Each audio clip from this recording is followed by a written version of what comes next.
Good morning, Mom. Good morning, classmates. So my report is all about advanced methods in teaching science in the preschoolers and primary grades. The objectives of teaching science to preschoolers. First, we have observation. Observation is one of the most important skills a preschooler can learn through science.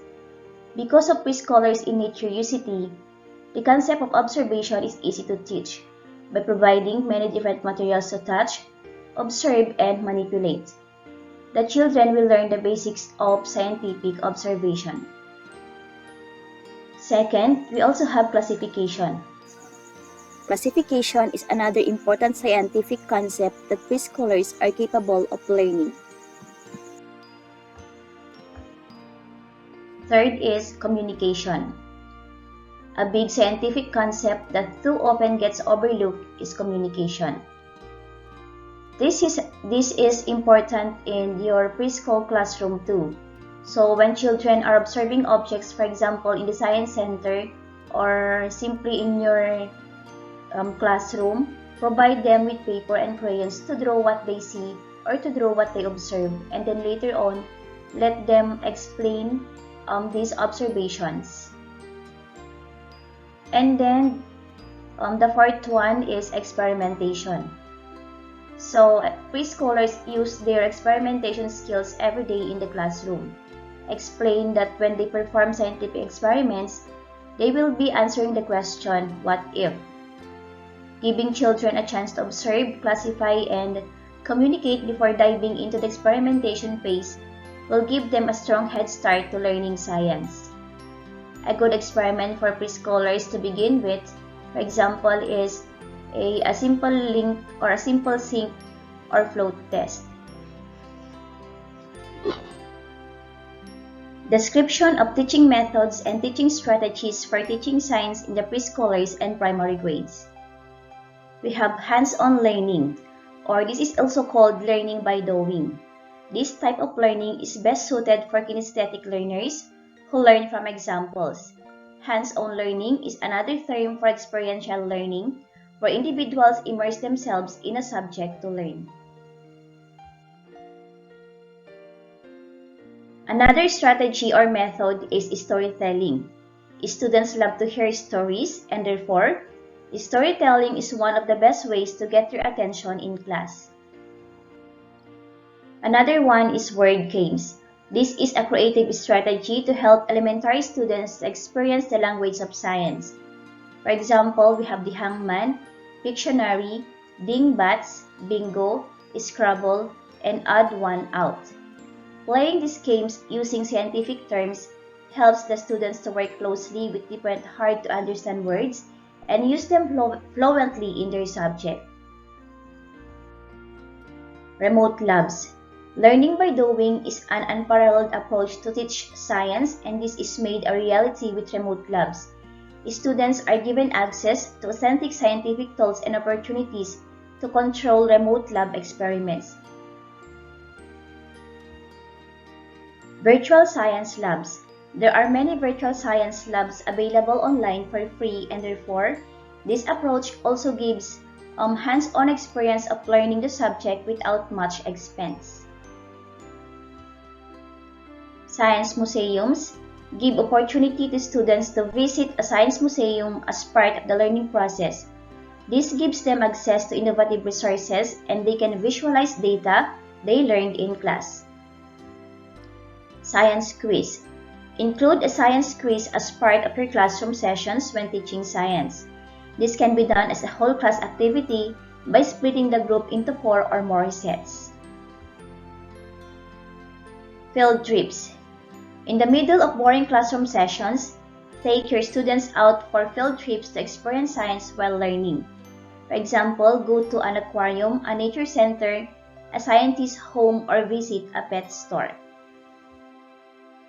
Mobile apps for science. A number of mobile apps are available online for elementary, middle school, and high school students, as well as for those undergoing advanced studies. Today's kids are tech savvy and they love to learn science using their gadgets. Another strategy in teaching science is science songs. This is another creative teaching method to help kids to learn about the science world with fun. Teachers can make use of the interesting science songs available online, or you can also create one to introduce the basics of astronomy, biology, botany, physical science, and earth science with fun. Science games for kids. Kids always love to play, and that is why smart teachers introduce science to them with interesting games, so they can learn more about science and technology with fun. Examples, we have the puzzles and games. So learning is fun when puzzles and games are part of education.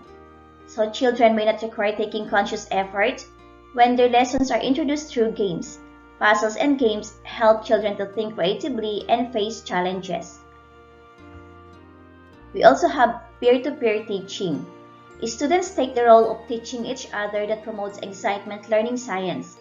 In peer-to-peer teaching approach, they are really engaged in the content by discussing scientific topics, generating questions, and working in teams to explore new information.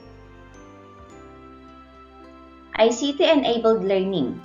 ICT refers to the use of information and communications technology to teach the scientific ideas that promotes open source learning. Teaching science through models. Using models is one effective method of teaching science where the teacher uses models for the good of classroom discussions, or a model is later be developed by the learners after the introduction of a certain concept. And the last strategy is the use of educational videos. It has been found that the use of educational videos during class has improved the engagement levels of students and thus has created a greatly enhanced learning experience. Relevant videos keep students more alert, motivated, and focused on the specific topic in hand. Visual content can enhance memory knowledge and students' ability to retain new information. Online teaching and learning for preschoolers and primary grades. Online learning refers to the learning experience through the internet, either in the synchronous or asynchronous environment, where students engage with instructors and other students at a convenient time and place.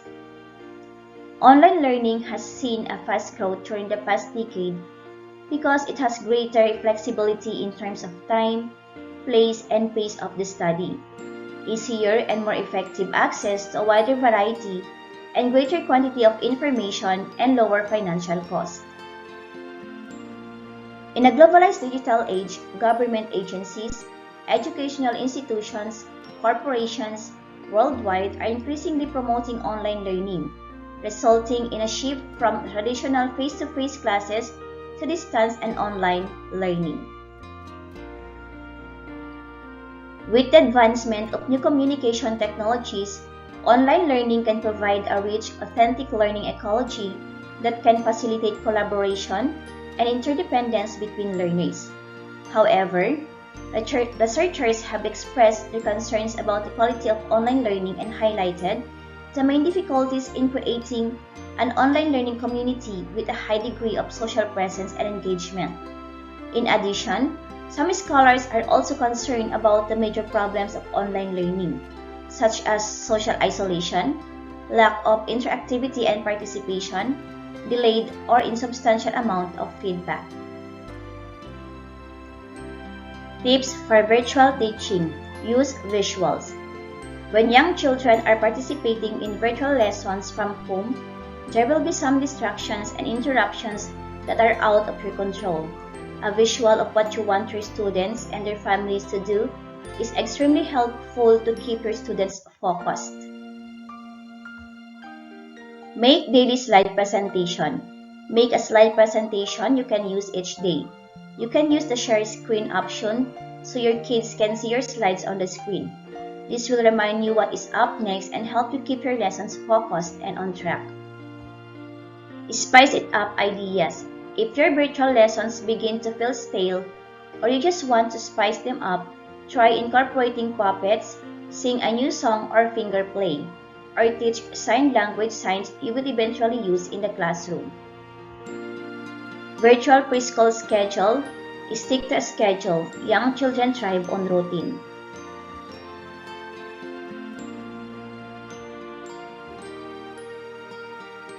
Virtual preschool lesson plan. Here is a sample virtual teaching schedule you may find helpful. Start early. Open your virtual classroom 5 minutes early. Allow kids to chat with one another. Greeting. Use the spotlight feature on each child, one at a time. The spotlight feature allows you to make one child large on the screen. Invite your students to say hello and wave as you greet each child by name. And then sing a song or sing a good morning song. Evaluation of research works articles. So the first title is, or the first study is, using the interactive whiteboard to resource continuity and support multimodal teaching in a primary science classroom. In this case study, they examine in detail how a teacher pursues two themes across 4 science lessons. They examine how the teacher creates continuity in her students' learning experiences through taking up some of the affordances of the IWB in order to represent scientific phenomena and engage children in activities to consolidate their understandings. Support is offered for the notion that while pedagogic goals and strategies must determine the selection of tools rather than the tail wagging the dog, as in technology-focused hypervol.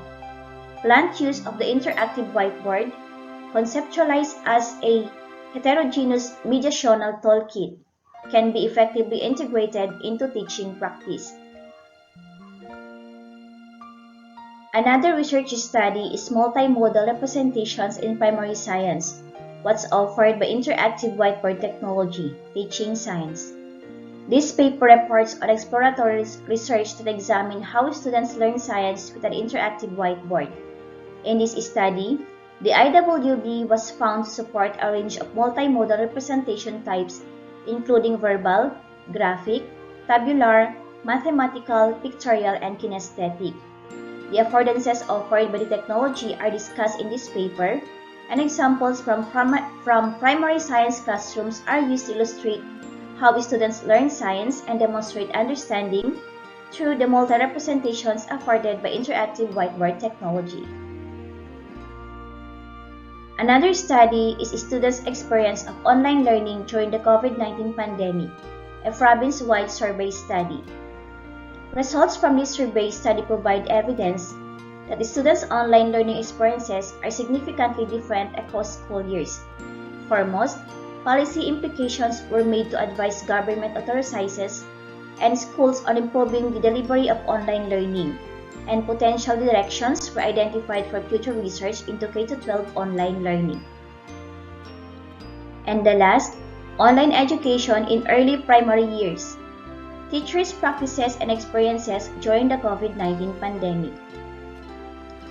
The findings indicated that most of the teachers use a combination of teaching practices approaches, while the learning activities implemented mainly regarded language, psychomotor activities, display of videos, mathematics, and interdisciplinary activities.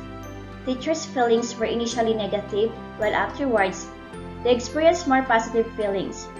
Disadvantages of online education, as expressed by teachers, mainly regarded technical problems, followed by limited resources, support for children at home, and limited training in online methodology.